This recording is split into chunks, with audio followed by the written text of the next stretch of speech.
Guys, आज मैं आपके लिए लाई हूँ BA programme 4th semester education का एक इम्पॉर्टेंट क्वेश्चन जो एग्ज़ाम में आने के बहुत ज़्यादा चांसेस हैं।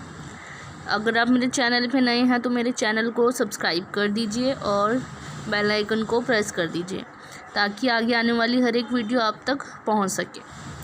तो चलिए वीडियो स्टार्ट करते हैं। हमारा आज का टॉपिक है आलोचनात्मक चिंतन क्या है।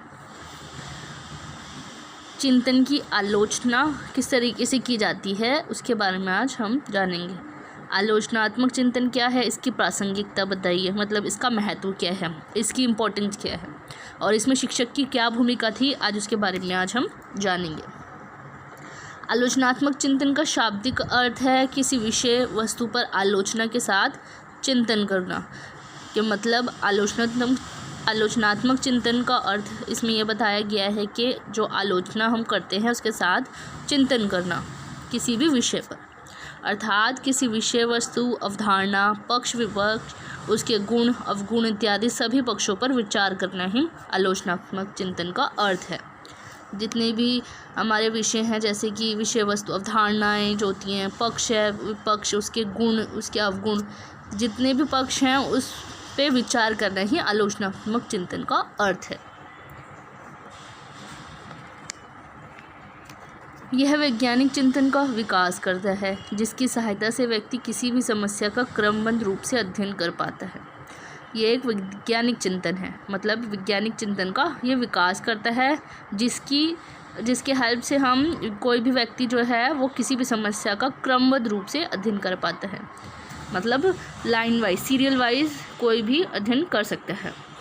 यह व्यक्ति को सटीक जानकारी एकत्रित करने में उसकी मदद करता है। जो वैज्ञानिक चिंतन है वो व्यक्ति को सटीक जानकारी भी कलेक्ट करने में मदद करता है उसकी, जिस कारण वह वस्तु का सही रूप में आकलन करने में सक्षम हो पाते हैं। जो कोई भी वस्तु है उसका सही रूप में आकलन भी कर सकते हैं इसकी मदद से।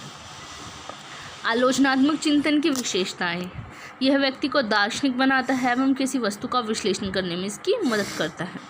जो आलोचनात्मक चिंतन है वो व्यक्ति को दार्शनिक भी बनाता है और जो किसी भी चीज़ का जो हम विश्लेषण करते हैं उसमें भी उसकी मदद करता है। यह व्यक्ति को सही गलत एवं सत्य असत्य का चयन करने में सहायता करता है। जो आलोचनात्मक चिंतन है वो सही गलत या सत्य असत्य का में जो चॉइस होती है उसमें चॉइस करने में क्या सही है क्या गलत है उसको चॉइस करने में सहायता देता है, हेल्प करता है इसकी। थर्ड पॉइंट है आलोचनात्मक चिंतन व्यक्ति को सटीक निर्णय लेने में उसकी सहायता करता है जो उसे भविष्य में सफलता के मार्ग पर ले जाता है। सटीक निर्णय लेने पर भी ये हेल्प करता है इसकी, जो भविष्य में सफलता के मार्ग पर ले जा सके। इस चिंतन के द्वारा व्यक्ति में रचनात्मक गुणों का विकास होने लगता है। रचनात्मक गुणों का भी इसमें विकास होता है इसके थ्रू। आलोचनात्मक चिंतन समाज को पूर्वाग्रह बनाने में भागीदारी भी निभाता है। समाज को पूर्वाग्रह बनाने के लिए भी ये अपनी भागीदारी इसमें निभाता है। आलोचनात्मक चिंतन का महत्व भी क्या है, इसकी उपयोगिता क्या है या इसकी प्रासंगिकता क्या है, ये तीनों में से कोई सा भी क्वेश्चन का आंसर हम लिख सकते हैं। आलोचनात्मक चिंतन व्यक्तिगत गलतियों से बचने में सहायक है। जो व्यक्ति गलतियां करता है उससे बचने के लिए भी ये चिंतन सहायता प्रदान करता है। आलोचनात्मक चिंतन व्यक्ति के विकास और व्यक्तिगत विकास के लिए भी आवश्यक है। व्यक्ति का विकास और व्यक्तिगत विकास दोनों के लिए भी ये आवश्यक है। उच्च स्तरीय निर्णय लेने तथा समस्या समाधान करने की क्षमता के विकास में भी आलोचनात्मक चिंतन महत्वपूर्ण भूमिका निभाते हैं। मतलब कि जो ज़्यादा उच्च निर्णय भी लेते हैं, उच्च निर्णय लेने और कोई भी समस्या का समाधान करने के लिए जो आलोचनात्मक चिंतन इसमें महत्वपूर्ण भूमिका भी निभाता है। वैज्ञानिक चिंतन और तार्किक चिंतन, ये दो चिंतन हैं, वैज्ञानिक चिंतन और तार्किक चिंतन। ये आलोचनात्मक चिंतन इसमें भी महत्वपूर्ण भूमिका निभाते हैं। आलोचनात्मक चिंतन शिक्षा में तथा शिक्षार्थी की कई प्रकार से मदद कर सकते हैं। जो है आलोचनात्मक चिंतन वो शिक्षार्थियों की किस प्रकार से मदद कर सकता है, इसकी ये टॉपिक्स हैं। आलोचनात्मक चिंतन शिक्षार्थियों को अपनी सोच व व्यवहार का मूल्यांकन करने में सक्षम बनाता है। मतलब कि जो आलोचनात्मक चिंतन है वो शिक्षार्थियों को सोच और उसका जो बिहेवियर है उसका मूल्यांकन करने में भी ये सक्षम बनाता है। शिक्षार्थी तार्किक रूप से सोचते हैं और अपने समुदाय के लिए निर्णय लेते हैं। जो इनका ग्रुप होता है उसके लिए भी ये निर्णय लेने में सक्षम होते हैं। आलोचनात्मक चिंतन शिक्षार्थी को तर्कसंगत बनाता है ताकि वह सामाजिक राजनीतिक असमानताओं को चुनौती दे सके तथा उस पर कार्यवाही कर सके। मतलब कि जो आलोचनात्मक चिंतन है उससे जो शिक्षार्थी है उनको तर्कसंगत भी बनाता है ताकि वो समाज राजनीतिक जो असमानताएं होती हैं उनको चुनौती भी दे सकता है और उस पर कार्यवाही भी करने में सक्षम हो सकता है। आलोचनात्मक चिंतन विकसित करने में शिक्षकों की भूमिका, पहले हमने पढ़ा था इसमें शिक्षार्थी वाला टॉपिक पढ़ा था हमने कि शिक्षा में या शिक्षार्थी किस प्रकार से मदद करता है, और हम पढ़ेंगे शिक्षक जो आलोचनात्मक चिंतन है उसमें शिक्षकों की क्या भूमिका है, आज इसके बारे में पढ़ेंगे। आलोचनात्मक चिंतन विकसित करने में शिक्षक की भूमिका एक मार्गदर्शक की तरह होती है जो विद्यार्थी को सही ढंग से कार्य करने तथा सफल या सवाल पूछने को प्रोत्साहित करती है। मतलब कि जो आलोचनात्मक चिंतन है उसमें शिक्षक की भूमिका एक मार्गदर्शक की तरह होती है। मार्गदर्शन मतलब उसे सही ढंग से कार्य करने के लिए भी प्रेरित करते हैं शिक्षक, और उन्हें सवाल पूछने को भी प्रोत्साहित करती है।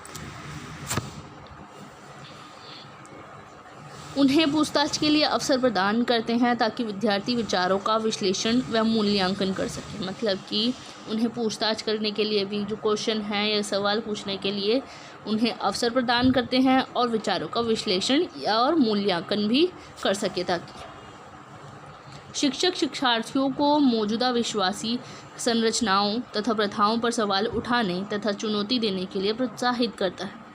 जो शिक्षक है वो शिक्षार्थियों को मौजूदा विश्वासी जो संरचनाएं हैं और जो प्रथाएं हैं उन पर सवाल उठाने के लिए भी तथा चुनौती देने के लिए भी प्रोत्साहित करता है उनके अगेंस्ट, ताकि ये प्रोटेस्ट कर सकें। जो प्रथाएं हैं, बहुत सती प्रथा हो गया या कोई सी भी प्रथाएं होती है पुराने ज़माने से जो चली आती है, उनको चुनौती भी दे सकता है और उन पर कार्यवाही करने के लिए भी प्रोत्साहित कर सकता है। शिक्षक उन्हें समझा सकते हैं कि किस प्रकार से इनके अगेंस्ट प्रोटेस्ट कर सकें। आलोचनात्मक चिंतन में शिक्षक दूसरों के साथ कार्य करने के लिए विद्यार्थियों में आत्मविश्वास बढ़ाते हैं। जो शिक्षक हैं वो दूसरों के साथ कार्य करने के लिए, ग्रुप में कार्य करने के लिए भी विद्यार्थियों में जो इनका सेल्फ कॉन्फिडेंस है उनको बढ़ाने के लिए भी ये हेल्प करते हैं। शिक्षक वैकल्पिक समाधान ढूंढ निकालने के लिए विद्यार्थियों को प्रोत्साहित करते हैं। जो वैकल्पिक समाधान है उनको ढूंढने के लिए भी विद्यार्थियों की मदद करते हैं, उनको प्रोत्साहित करते हैं। जब शिक्षक किसी प्रकरण को छात्र को ध्यानपूर्वक समझाता है तब उनमें क्यों, क्या तथा कैसे जैसे शब्द जन्म लेते हैं, परंतु जब छात्रों को उनके उत्तर मिल जाते हैं अर्थात उस प्रकरण से संबंधित सभी आंकड़ों को अर्जित कर लेते हैं तो वह उस प्रकरण से संबंधित सभी बातों को और भावनात्मक पहलुओं के बारे में समझने लगते हैं। जो शिक्षक है शिक्षार्थियों को जो प्रकरण है उसके बारे में ध्यानपूर्वक समझाता है ताकि तब उनमें क्या, कैसे जैसे शब्द उनमें जन्म लेते हैं। जब भी कोई इंसान, कोई शिक्षक या कोई भी व्यक्ति किसी को समझाने में लगता है तो उन विद्यार्थियों में क्यों, क्या, कैसे जैसे शब्द आते हैं। लेकिन जब उन उत्तरों के उन सवालों के जब इन्हें उत्तर मिल जाते हैं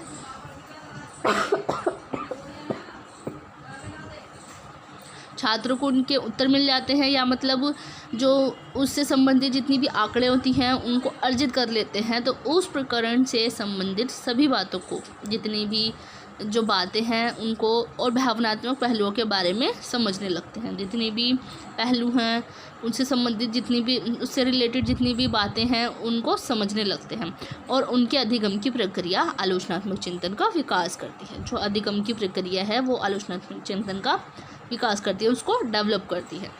तो ये पूरा आंसर है आलोचनात्मक चिंतन क्या है और उसकी प्रासंगिकता भी क्या है और शिक्षक की भूमिका क्या है और शिक्षार्थियों में आलोचनात्मक चिंतन किस प्रकार से विकसित किया जाता है। ये सारा टॉपिक आपको पूरा कवर कर दिया है। अब नेक्स्ट टॉपिक है सृजनात्मक चिंतन, जिससे रिलेटेड मैं वीडियो आपके लिए बनाऊंगी नेक्स्ट वीडियो में। तो and thanks for watching my video.